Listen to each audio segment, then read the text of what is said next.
इथेच आपल्या सुधाताईंच्या घरीच संपर्क आलेला होता.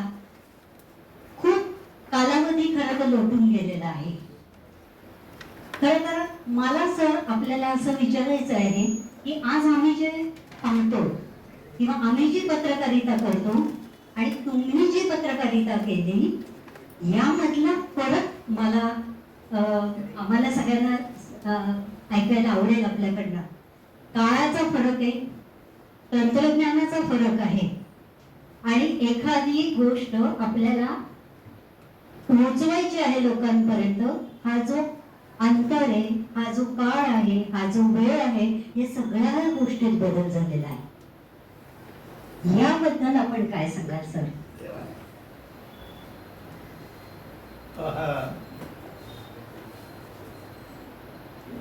एकदम सुरुवातीच्या काळामध्ये वर्तमानपत्रामध्ये जाहिराती कमी, बातम्या जास्त आणि संपादकीयाला महत्व असायचं. त्यावेळेला बातम्याचं जे घटना असायच्या त्या घटना घडामोडीच्या असायच्या. म्हणजे जाहीर सभा झाली बुवा, अपघात झालं बुवा, कुणी समजा चुकून आत्महत्या केली तर त्याची गोष्ट आहे म्हणा. म्हणजे घडलं ते देणं एवढंच होतं. मोठा बदल झाला आता. आता जे वर्तमानपत्र आहे ते परिपूर्ण आहे. त्यामध्ये संतांचं वचन आहे, त्याच्यामध्ये लोकशिक्षण आहे, त्याच्यामध्ये पर्यावरण आहे, त्याच्यामध्ये विकास आहे, त्याच्यामध्ये टीका आहे, त्याच्यामध्ये दूषण देणं आहे, त्याच्यामध्ये लोकांना दोष दाखवणं आहे. थोडक्यात वर्णन करायचं परिपूर्ण वर्तमानपत्र आता झालेलं आहे. पत्रकारितेमध्ये हा काळाच्या ओघात झालेला आहे. त्यावेळेला कसं अक्षर करता खिळे जोडवावे लागत आणि ते खिळे जोडवल्या मग त्याला काना आ, मग ई, मग दीर्घ ई, ऊ, त्याला दीर्घ ऊ, असं अक्षर जोडून ते तयार करायचे, ते ठेवायचं गॅलीमध्ये, मग ते छापून यायचं. आता वर्णन करत नाही. आता सोशल मीडिया आहे, बाकीचे ठिकाणे आहेत, पण आता एक अल्लाउद्दीनचा दिवा प्रत्येकाच्या हातात आहे हो, मोबाईल.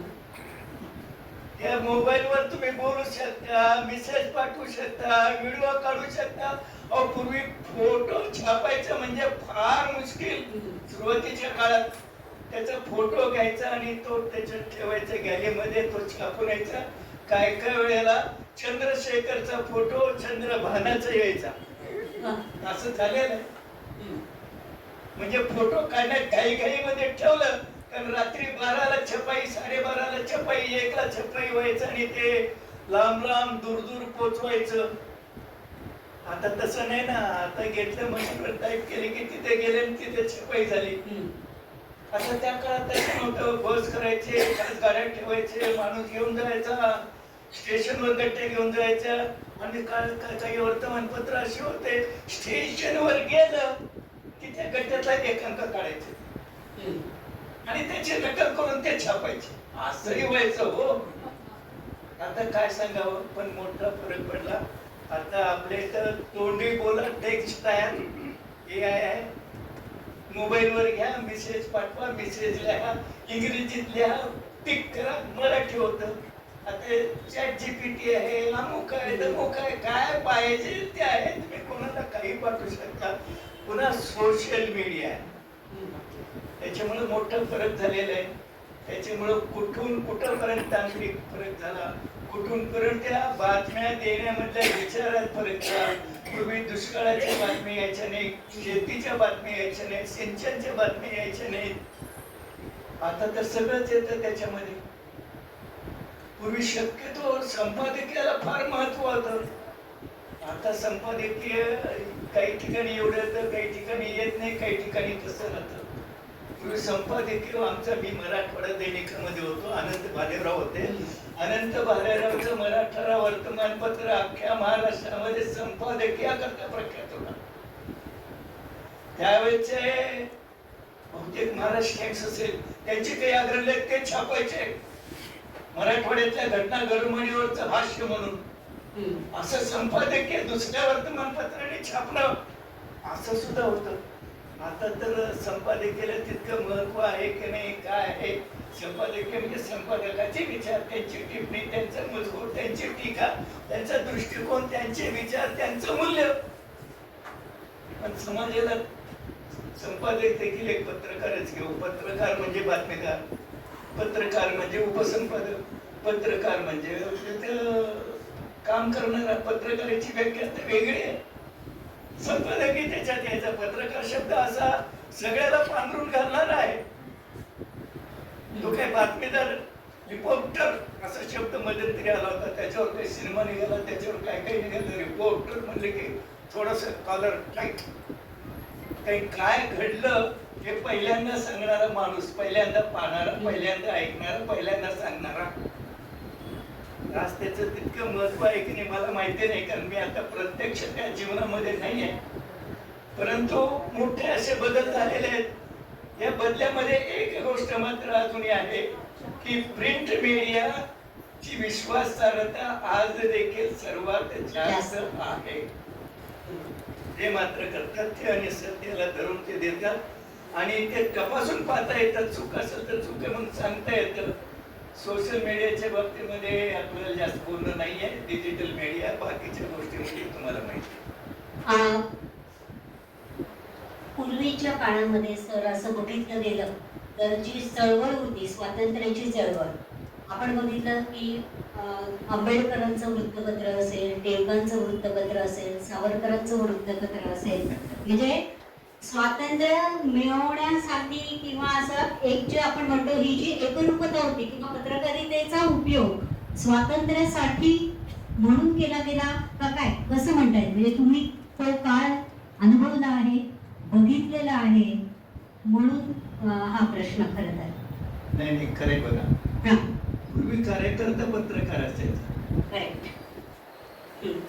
आज पत्रकार कार्यकर्ता असू शकतो, नाही असं नाहीये. अनेक पत्रकार कार्यकर्ते असू शकतात, पण पूर्वी पत्रकार म्हणजे कार्यकर्ता पत्रकार असायचा. आता मी अनेकाचे उदाहरण देत नाही, मी माझं उदाहरण देतो. म्हणजे त्याच्यावरून एक सॅम्पल म्हणून समजा, पाकिस्तानच्या बॉर्डरवर खावडा म्हणून गाव आहे.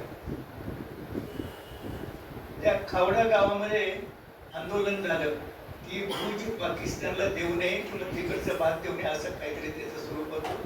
त्या ठिकाणी भूज पासून खवड्यापर्यंत जवळजवळ कितीतरी किलोमीटर आम्ही चालत गेलो आणि तिथे गेल्यावर असं सांगण्यात आले की काही लोक येतात थांबून राहावं, देशभरात ते सत्याग्रही येतील, ते आंदोलन करतील, कोणीतरी आयोजक पाहिजे. मी थांबलो. मग तिथून मी काय घडलं हे मराठवाडा दैनिकाला पाठवत असेल आणि ते छापत असेल. मग जेव्हा आम्ही शेवटच्या बॅच मध्ये जॉर्ज फर्नांडिस, कर्पूरी ठाकूर, बाकीचे अनेक लोक होते, नावं मोठमोठे घेण्यामध्ये काय मतलब आहे, सगळे सत्याग्रही म्हणजे एक. त्याच्यात मी सामील झालो, मी सत्याग्रह केला, मलाही भूज जेलमध्ये राहावं लागलं. तेव्हा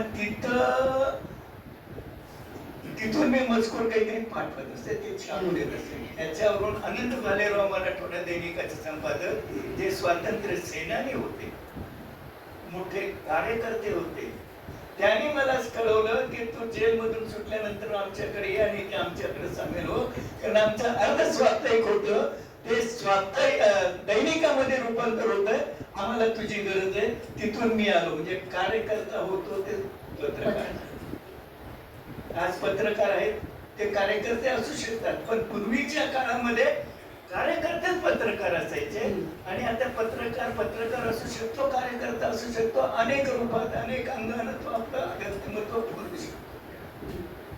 मला असं वाटतं मी अजून कोणाला विचारायचं असेल तर आपण निश्चितपणाने सरांना विचारायला प्रयत्न. खूप खूप धन्यवाद शिल्पाताई. मी विनंती करते आमच्या सर्व पत्रकार बंधूंना की आपण आपल्या मनातले प्रश्न जरूर विचारू शकता. आपला हा खुला संवाद आहे, बिगुज आहे, मनातल्या गोष्टी इंटरॅक्शन आहे. आगामी काळामध्ये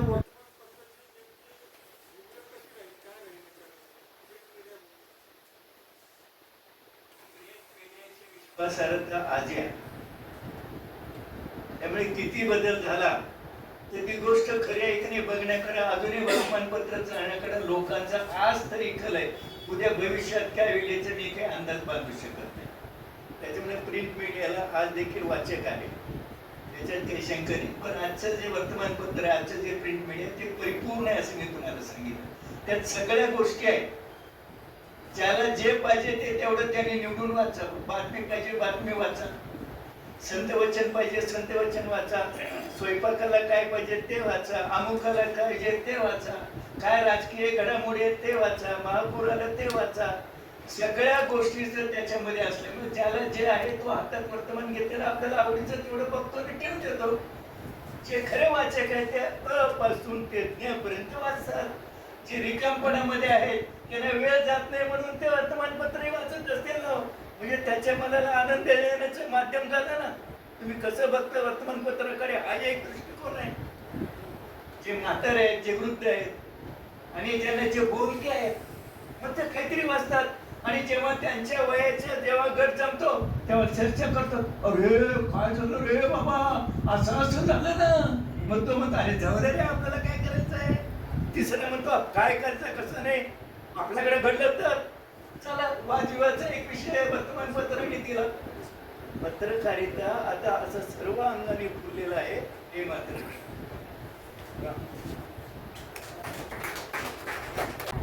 प्रिंट मीडियाबद्दल इलेक्ट्रॉनिक दोन्हीच बोलायचं असेल तर AI येणार आहे.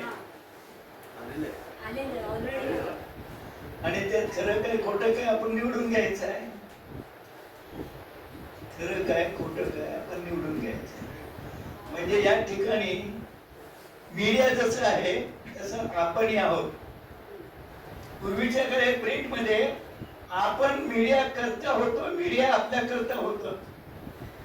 आता मीडिया जरी आपल्या करता असला तरी आपण जागरूक राहणं पूर्वीपेक्षा जास्त गरजेचं आहे. प्रत्येक गोष्टीवर दुसरा काही पुरावा मिळतो की नाही बघितल्याशिवाय खरं कुठं समजलं. एवढा मोठा बदल तर नक्कीच आहे. त्यातल्या त्यात सगळ्या मीडियामध्ये प्रिंट मीडिया अजूनही विश्वासार्हता जपत. आपलं प्रकाशित साहित्य किती आहे? आपलं प्रकाशित साहित्य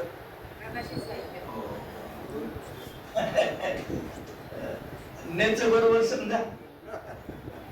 माझे वार्तापत्र फार गाजले.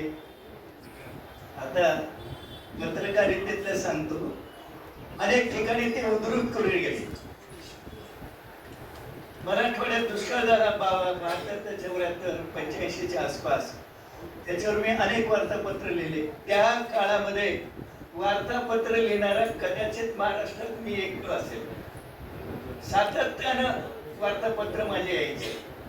निवडणुकीच्या काळामध्ये जवळजवळ 15 ते 20 वार्तापत्र माझे यायचे.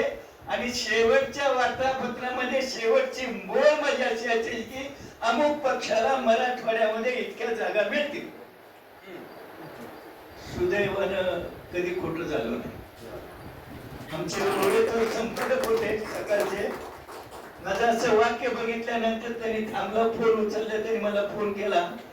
तू एवढ्या जागा मराठवाड्याचे येतील म्हणून सांगतो, कोणत्या पक्षाचे, कोणत्या पक्षाच्या कोणत्या मतदारसंघातून निवडून येते तू मला सांग आणि लगेच कळव. मी लगेच कळवलं आणि एक चुकलं 99% बरोबर आलं. दुसरं दुष्काळाच्या काळामध्ये 72-84च्या काळात माझे वार्तापत्र खूप गाजले. त्याचा परिणाम पाहतो ना. परिणाम असा झाला की मराठवाड्यातल्या दुष्काळाबद्दल जाहीररित्या सगळीकडे चर्चा झाली. कुणी पागे होते माझ्या आठवणीप्रमाणे नाव इकडं तिकडं बस, त्यांचा काही सल्ला झाला आणि रोजगार हमी योजना सुरू झाली आणि सामुद्रिक विहीर सुरू झाल्या. लोकांना दगड फोडायचे काम दिले. कसले काम दिले? पोटाला काहीतरी पाहिजे ना. आता काय दुसरे काम नव्हते. दगड फोडा, पण दगड फोडले लोकांनी, त्यातून त्यांचा रोजगार भागला, त्यांचं पोट भागलं, त्यांचं कुटुंब जगलं. हे त्याचे एक फलित. आणि सामुदायिक विहिरी खोदायची त्यांनी योजना आणल्या इंदिरा गांधींनी. इंदिरा गांधी बद्दल कृतज्ञता. त्यांनी असा रिस्पॉन्स दिला.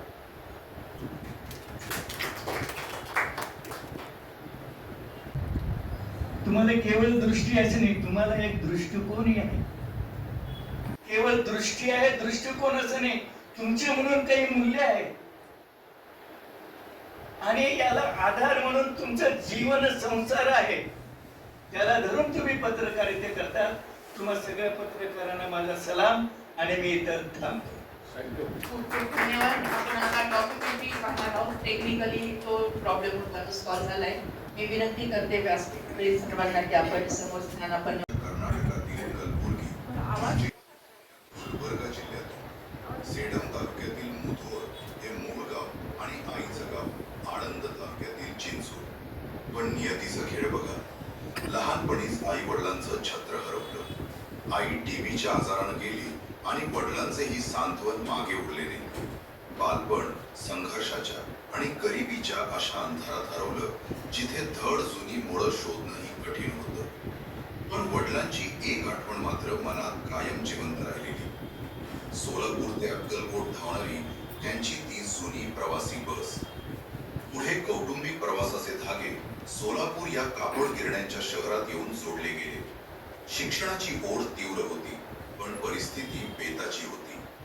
कार्ती हायस्कूलच्या मागच्या स्मशानभूमीत बसून विजेचे दिवे नसल्यानं एका छोट्या पत्र्याच्या चिमणीच्या प्रकाशात त्यांनी अभ्यास केला.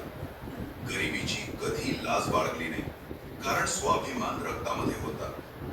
जिद्द असेल तर रस्ते सापडतातच. रात्रीच्या वेळी रस्त्यावरून जाणाऱ्या गाड्यांची मोजणी करण्याचं छोटं काम करून त्यांनी कॉलेजची फी कमावली.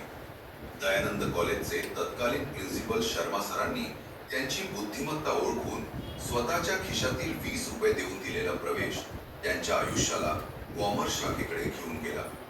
पुढे पुणे विद्यापीठात अर्थशास्त्र विषयात सुवर्ण पदक आणि स्कॉलरशिप मिळवून प्रथम येण्याचा बहुमान त्यांनी मिळवला.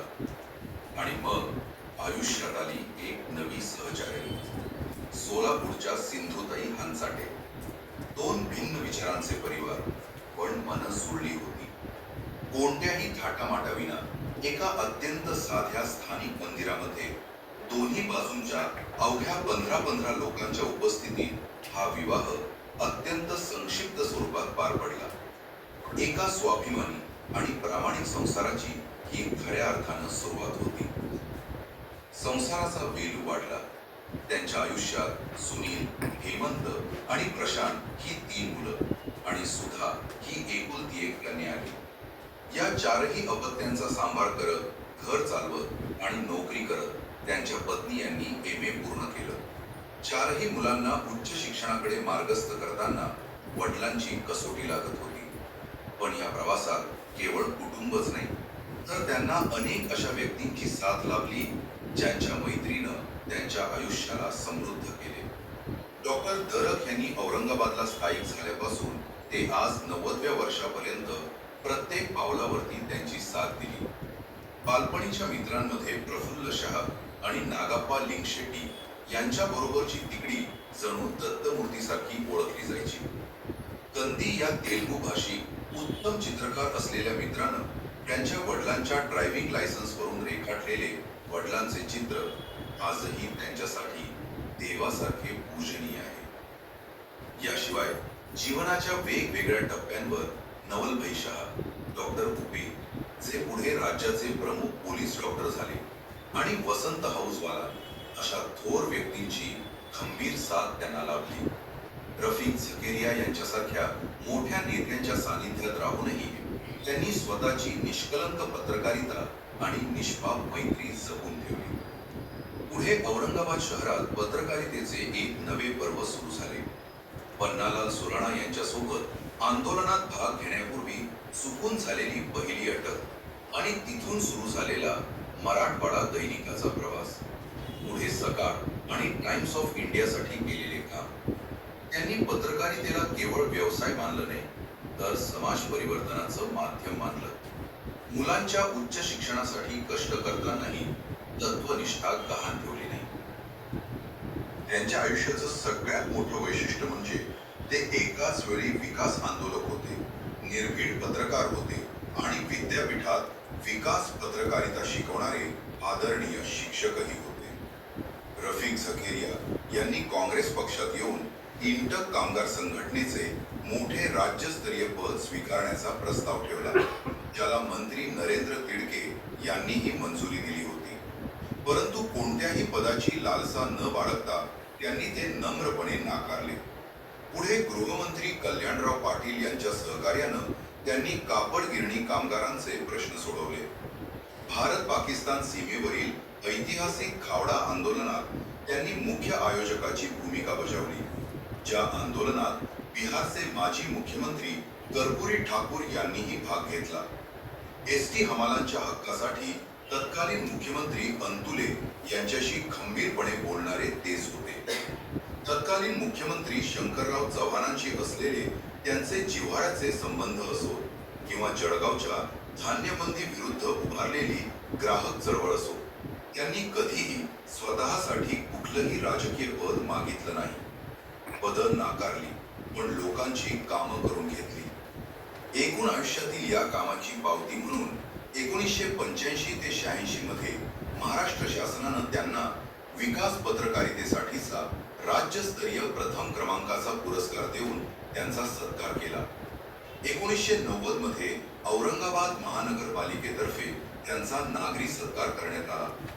पुढे पत्रकारितेतील या निरंतर प्रवासासाठी 1997 मध्ये मराठवाडा विकास महामंडळाचा आदर्श पत्रकार पुरस्कार आणि 1997 ते 98 मध्ये अखिल भारतीय मराठी पत्रकार परिषदेतर्फे जीवन गौरव पारितोषिक देऊन त्यांना सन्मानित करण्यात आले. नंतर महाराष्ट्र राज्य स्वातंत्र्य सैनिक उत्तराधिकारी समितीकडून स्वामी रामानंद तीर्थ मराठवाडा पुरस्कार आणि मुंबईच्या कैलासवासी वसंतराव नाईक प्रतिष्ठानकडून कृषी पत्रकारिता पुरस्कार त्यांना प्रदान करण्यात आला.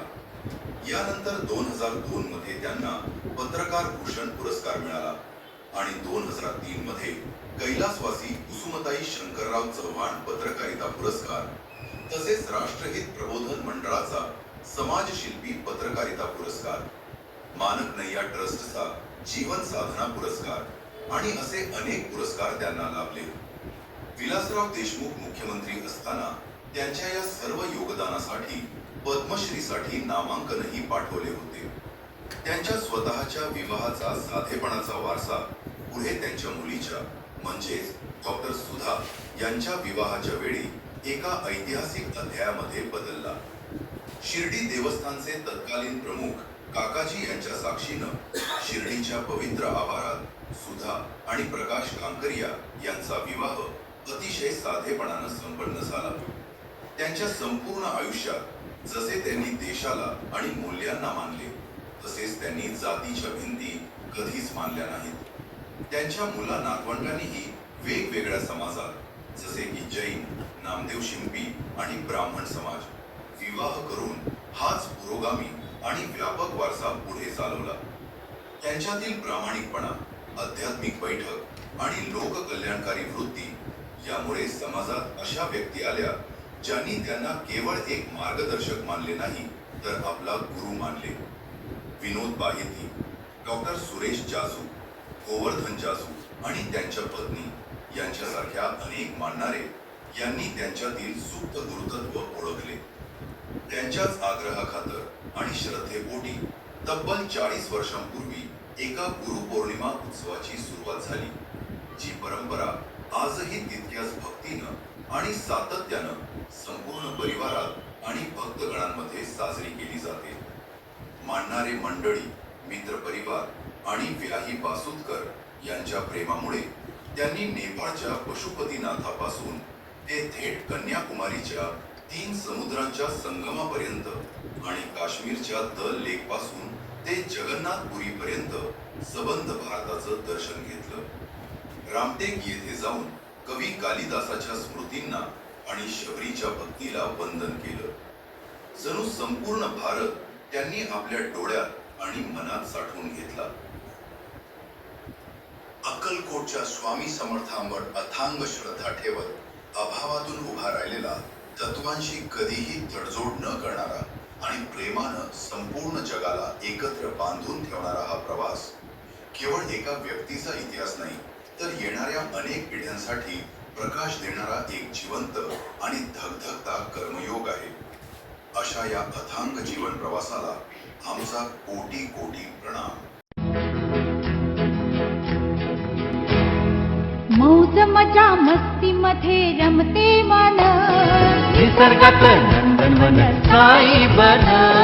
मौज मजा मस्ती मध्ये रमते मन, निसर्गात नंदनवन साई बन, साई बन. सुटीचा आनंद लुटू झाडी हिरवीगार, प्राणी पक्षी कारंजे धबधब्याची धार. ला ला ला ला ला ला ला ला ला ला ला ला ला ला. विरंगुळा विसाव्याचे बेतू क्षण, मौज मजा मस्ती मध्ये रमते मन, निसर्गात नंदनवन साई बन, साई बन. टेन्शन पासून राहू दूर, आनंद घेऊ पुरेपूर. हुरडा पार्टी वनभूषण या वैशिष्ट्यांसह अल्पावधीत लोकप्रिय झालेलं पर्यटन स्थळ साईबन.